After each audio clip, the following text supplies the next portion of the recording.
very interesting topic 'to mga tol, 'tong pag-uusapan natin na 'to. Mula 'to kay Random Pinas.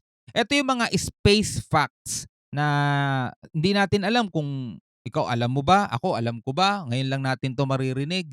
No, ito yung mga bagong kaalaman mga tol na siyempre dapat malaman din natin bilang mga tao. Ito, alam mo ba ang mga space facts na 'to? Napakarami nating hindi nalalaman tungkol sa space, sa solar system at sa mga galaxies. Napakalawak ng universe, bilyon-bilyong galaxies, stars, at ang mga planeta sa ating solar system hindi pa lubusang na-e-explore at naiintindihan. No, sa mga ganito mga bagay mga tol, interesado rin ako. Siguro ilan sa inyo mga tol interesado rin sa mga ganitong bagay. Well, bigyan na natin 'to ng komentaryo at reaksyon mga kapatid. Itong video panonoorin natin mula kay Random Pinas. Isa sa mga paborito ko mga YouTuber no dito sa ating dito sa platform na 'to. Alright, so wag niyong kalimutan mag-subscribe sa kanyang YouTube channel, nakalagay po ang link sa ibaba. At kung bago ka pa lamang dito, trip mo yung mga ganitong klaseng reaction video, huwag mong kalimutan mag-subscribe. Click mo na rin ang notification bell para ma-notify ka pag may mga bago tayong commentary at opinion, reaction video tulad nito. Huwag na natin patagalin pa, panoorin na natin to mga tol. Napakarami nating hindi nalalaman tungkol sa space, sa solar system, at sa mga galaxies. Napakalawak na universe, bilyong-bilyong galaxies at stars, at ang mga planeta sa ating solar system hindi pa lubusang na-explore at naiintindihan. Ang pagkakaintindi natin sa universe lagi nagbabago, nag-evolve, pero may mga interesanting bagay ang alam na natin tungkol sa universe. Pero ikaw, alam mo ba mga ito? Ako pag tumitingin ako sa kalawakan lalo na paggabi at nakikita ko yung buwan, namanghang-mangha talaga ako mga tol. Kasi yung buwan na nakikita ko, na nakikita mo at nakikita nating lahat, same moon, di ba?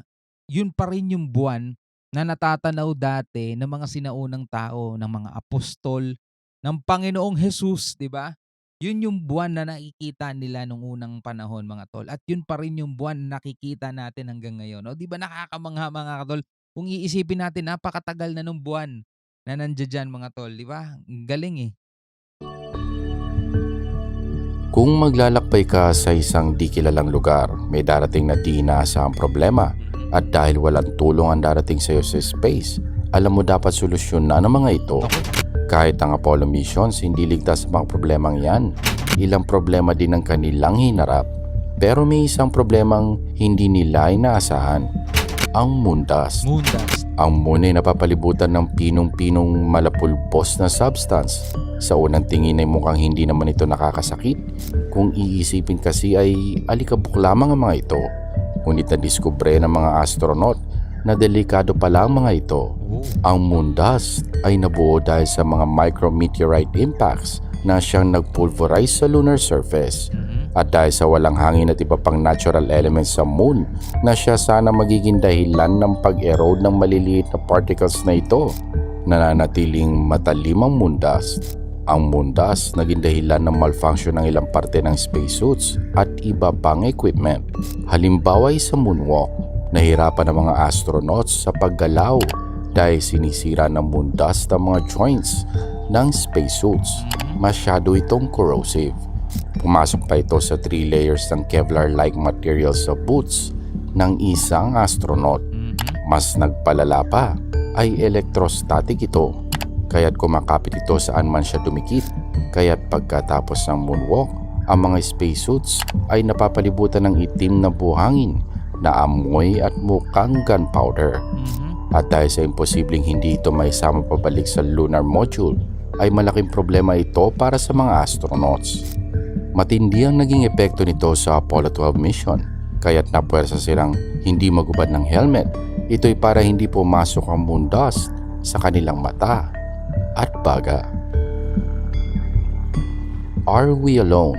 Malaking tanong yan. Tanong muna, no, ikaw ba naniniwala doon sa totoo bang nakatungtong tayo sa buwan o isa lang daw yon stage at studio, no? Kasi matagal nang pinagdedebatehan yan eh. Pero kung ikaw ang tatanungin, naniniwala ka ba na talaga nakarating na tayo sa buwan? O tulad ng sabi-sabi, yun daw ay isang fake lang o hoax. Yun daw ay video lang sa isang studio, no? sa Hollywood, no? Ano sa tingin mo? Comment ka sa baba. Yan para sa lahat. At syempre ang laging sagot ay hindi natin alam. Pero technically hindi totoo yan. Pwede nating sabihin technically may buhay sa buwan at Mars.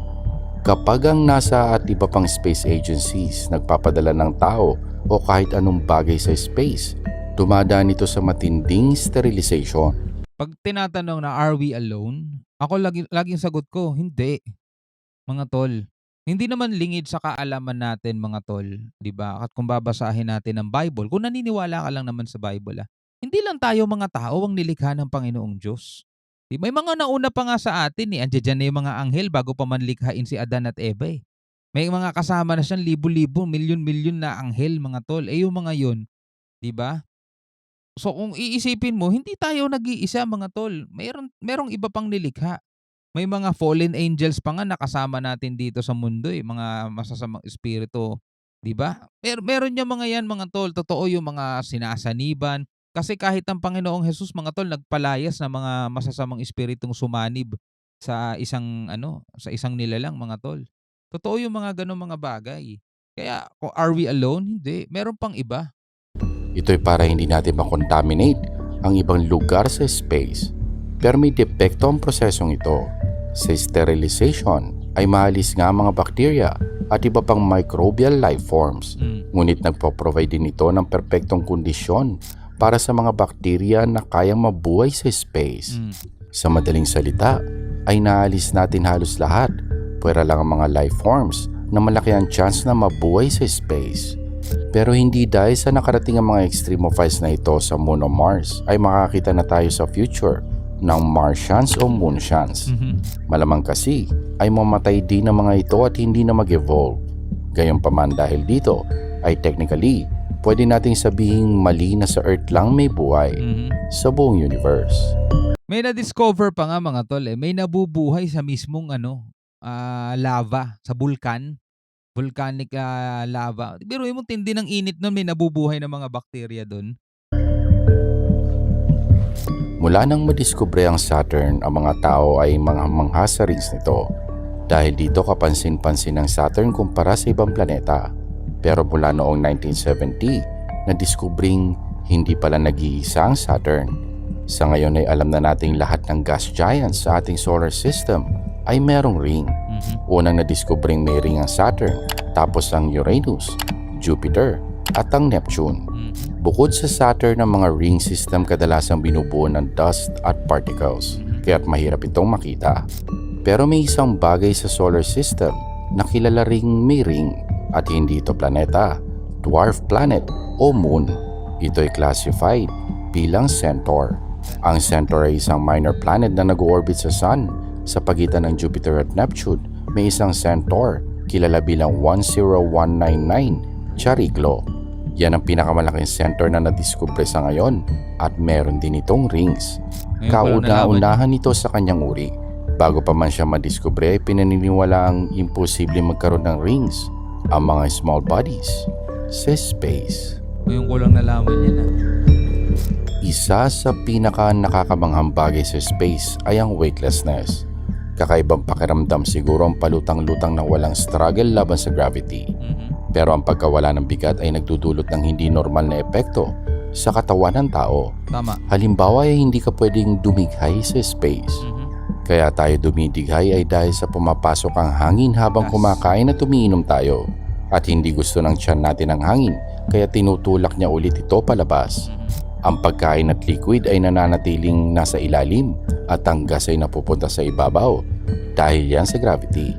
Kapag walang gravity ay naghahalo-halo lahat sila sa tiyan kaya't mahirap i-push pataas ang gas.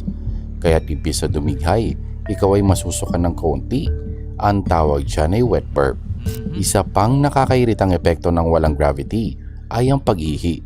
Nalalaman ng katawan natin na tayo kailangan ng umihi kapag ang bladder 1/3 na ang laman. Pero kapag walang gravity, palutang-lutang ang fluid sa bladder. At kapag halos puno na ito, doon lang may stretch ang size ng bladder at doon mo lang mararamdamang naiihi ka na pala. Pati ang pagtulog ay delikado. Kaunting pagkakamali, maaari mong ikamatay. Unay, kailangan mong siguraduhin maganda ang ventilation ng tutulugan mo dahil kung hindi ay maaari kang malason sa carbon dioxide na ine-exhale mo. Magre-resulta ito sa oxygen starvation. Grabe 'no, ang hirap pala ng mga buhay ng mga astronaut dun 'no? O kasi 'pag bubuga ka ng hangin, hindi siya yung alam mo yun, hindi siya yung kakalat na gano'n. Dun lang siya sa isang area, paikot-ikot lang siya dun. Ang isang Iniisip ko nga paano sila dumudumi 'no, parang iihi. Kasi 'pag nakikita ko sa mga video nila 'pag nagbubukas sila ng tubig iinumin nila, palutang-lutang na bilog lang na gano'n. astronaut kailangan magaling sa maraming bagay. Isang halimbawa ay kinakailangan marunong kang manatiling kalmado sa kabila ng matitinding stressful na sitwasyon sa space. Aha, Siyempre madaling sabihin, ngunit mahirap gawin, oo. lalo na kapag nag-spacewalk ka. Spacesuit lang ang namamagitan sa iyo at sa vacuum ng space. Pero paano kung ang spacesuit mo napupuno na ng tubig?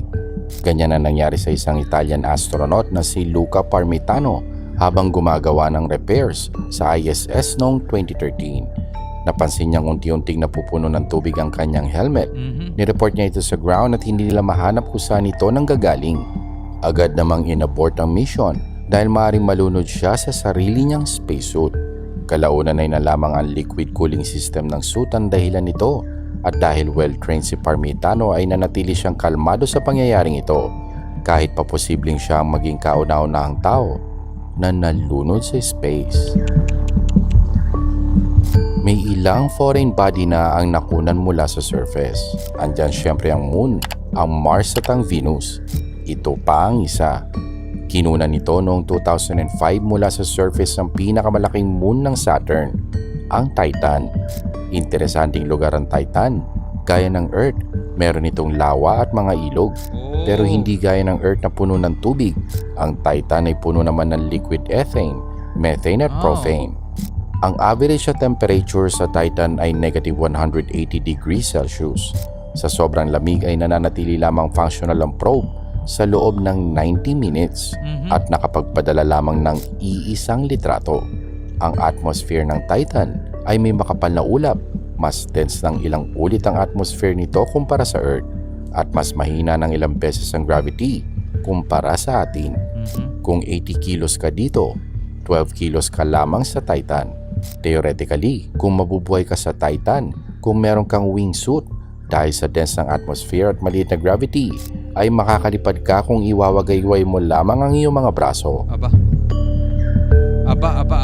Noong 1936, bago pa man magkaroon ng World War II, nagkaroon ng speech si Adolf Hitler sa opening ceremony ng Olympic Games na siya namang na-broadcast sa 41 countries sa buong mundo. Makabuluhan ito dahil binroadcast ito sa mataas na frequency na malamang ang signal ay nakalagpas sa ating ionosphere. Sa madaling salita, nakalabas ng Earth ang signal papuntang space. Dahil dito, pinaniniwalaan ng ilan na maaaring ang unang maririnig ng mga aliens sa atin ay ang mga salita ni Adolf Hitler. Naging plot pa nga ito sa libro ni Carl Sagan na pinamagatang Contact, at ginawa pa itong pelikula noong 1997. Pero tila science fiction pa rin ito at maaaring hindi mangyari sa totoong buhay. Ang mga TV shows at iba pang signals ay humihina habang tumatagal. Makalayo man ito ng ilang light years, ay magiging parehas na lang din ito ng background noise. Kilala ito bilang inverse square law. Pero sabihin na nating makarating ang mga signal sa malalapit na exoplanet sa atin at mayroong intelligent aliens doon na nakasagap ng signals na ito. Malamang ay wala din silang ma-extract na audio, visual o kahit anong impormasyon mula sa signal. Masyado na kasi itong mahina pagdating doon. Pero dahil sa nadedetect nila ang mga signals na ito, ay malamang ay maintindihan nilang technological signatures ito. Sakala mo isa pa sa mga nakakamangha no, related dito sa pinapaliwanag niya. Para tayo nagba-back in time kapag tumitingin tayo sa kalawakan. 'Di ba pag tumitingin tayo sa kalawakan nakikita natin yung mga bituin. Kung gaano kalayo yun mga tol. For example, 3 light years, 'di ba? 3 light years. Ang layo, napakalapit nun, 3 light years, mga tol. Ibig sabihin yung liwanag na nakikita natin doon sa bituin na yun is liwanag niya pa yun 3 years ago, 'di ba? O wag na nating palalimin pa yung araw. Ang liwanag daw ng araw bago makarating sa mundo is 8 minutes. So ibig sabihin yung nakikita nating liwanag ng araw is yung liwanag niya yun 8 minutes ago. Na halimbawa biglang nawala ang liwanag ng araw, malalaman natin yun 8 minutes pa. No, gano'n katindi mga tol. So yung nakikita mong liwanag ng araw, 8 minutes ago yun, yung liwanag na yun. So pag may nakikita kang bituin kung gaano kalayo yun, halimbawa 45 light years. So 45 years ago na yung liwanag na yun. Gano'n katagal, 'di ba?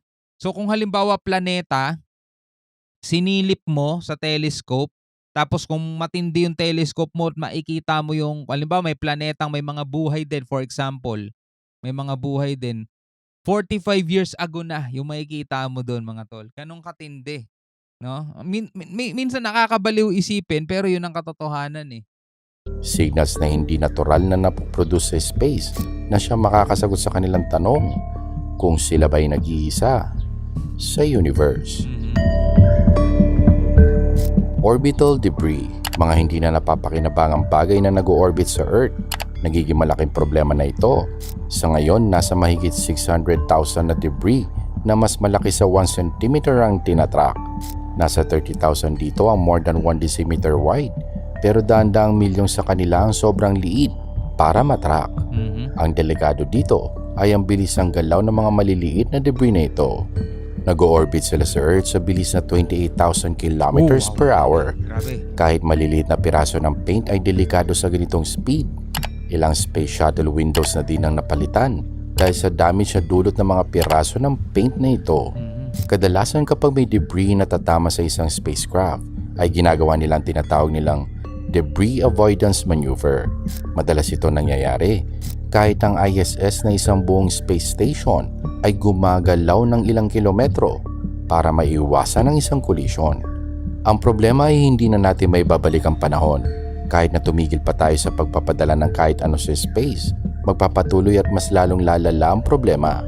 Ito'y dahil sa ang mga debris na nasa orbit ngayon ay patuloy na nagbabanggaan sa isa't isa na magre-resulta sa mas marami pang debris. Sa ngayon ay manageable pa ang problema, ngunit kailangan makaisip ng solusyon para dito. So may ring din pala ang Earth, kaso puro mga basura. Ang laki ng problema at ang magagastos para resolbahan ito ay isang bagay na hindi pa natin nararanasan noon. At kung wala tayong gagawin, ay parang binalutan natin ang ating planeta ng sandamakmak na basura. May isang bagay na tinatawag na overview effect. Marami mga astronaut at cosmonauts ang nagre-report ng matinding sensation ng euphoria. Nagkakaroon sila ng pagbabago sa pananaw sa buhay at sa kanilang mga sarili sa oras na makita nila ang ating planeta mula sa space. Marami sa kanila nagsasabing nakakaramdam sila na ang buong universe ay tila konektado at tila walang hangganan ng mga bansa. Kaakibat ang realization na ang mundo natin ay fragile. Ang pagtingin sa ating mundo mula sa kalayuan ay karanasang hindi maikukumpara sa kahit anuman. At ang pakiramdam na ito ay hindi nangyayari sa iisang tao o astronaut lamang. Karamihan sa kanila na nanggagaling sa space ay ganito ang nararamdaman habang tinitingnan ang mundo mula sa space. Ang mga psychologists, neuroscientists at mga physicians ay pare-parehas ang report na nagkakaroon ng mga astronauts ng pagbabago sa behavior at pananaw sa buhay. Iiwan ko sa inyo ang isang quote mula sa isang astronaut na si Edgar D. Mitchell tungkol sa kanyang naramdaman habang tinitingnan niya ang Earth mula sa Moon. You develop an instant global consciousness, a people orientation, an intense dissatisfaction with the state of the world, and a compulsion to do something about it. From out there on the moon, international politics looks so petty. You want to grab a politician by the scruff of the neck and drag him 250,000 miles out and say, "Look at that, you son of..." Actually mga tol, kung iisipin mo, nandito kasi tayo sa mundo, hindi natin nakikita yung mundo from space, 'di ba? Tulad ng experience ng ibang mga astronaut. Pero kung titignan mo mga tol, no, kahit na ikaw ang pinakamayaman sa buong mundo mga tol, 'di ba? Kung titignan mo mga tol, nasa loob ka ng isang maliit na planeta, no, sa isang napakalaking universe mga tol na walang hangganan, nang hindi natin malaman kung saan aabutin yan mga tol. 'di ba? Na anytime pwede kang maglaho tulad na lamang ng mga stars, ng mga planeta sa ibang universe o sa ibang galaxy, 'di ba? Sa ibang solar system. Kung titingnan mo mga tol, talagang magbabago ang pananaw mo, 'no? Talagang magbabago. Tayo inilagay dito ng Panginoon, 'di ba, para mabuhay at hindi lang basta mabuhay, kundi para paglingkuran siya, 'di ba? Kaya yung buhay natin dapat hindi lang yan naka-focus sa mga materyal na bagay na nandirito sa mundo, eh. Tulad nga ng sinabi ko kaninang umpisa na naano ako, naa-amaze ako sa buwan. Kasi yung buwan na nakikita natin, same moon o same buwan na nakikita ng mga naunang tao sa atin na ngayon wala na rito sa mundo, mga tol, 'di ba? 100 years ago, same moon. Billion years ago, same moon, 'di ba? Yun pa rin yung buwan na nakikita nila, mga tol. Nakakamangha, 'di ba? Hindi tayo panghabang buhay dito sa mundo, mga tol. Saglit na saglit lang yung panahon natin dito. 8, 9 decades, ganun lang, mga tol, ganun lang kaliit. Alright. So ikaw bilang isang Pilipino at bilang isang tao na namumuhay dito sa ating daigdig, ano ang masasabi mo rito? Comment ka na lang sa ibaba. Hanggang sa muli, ako nga pala si Shobal D. Peace out.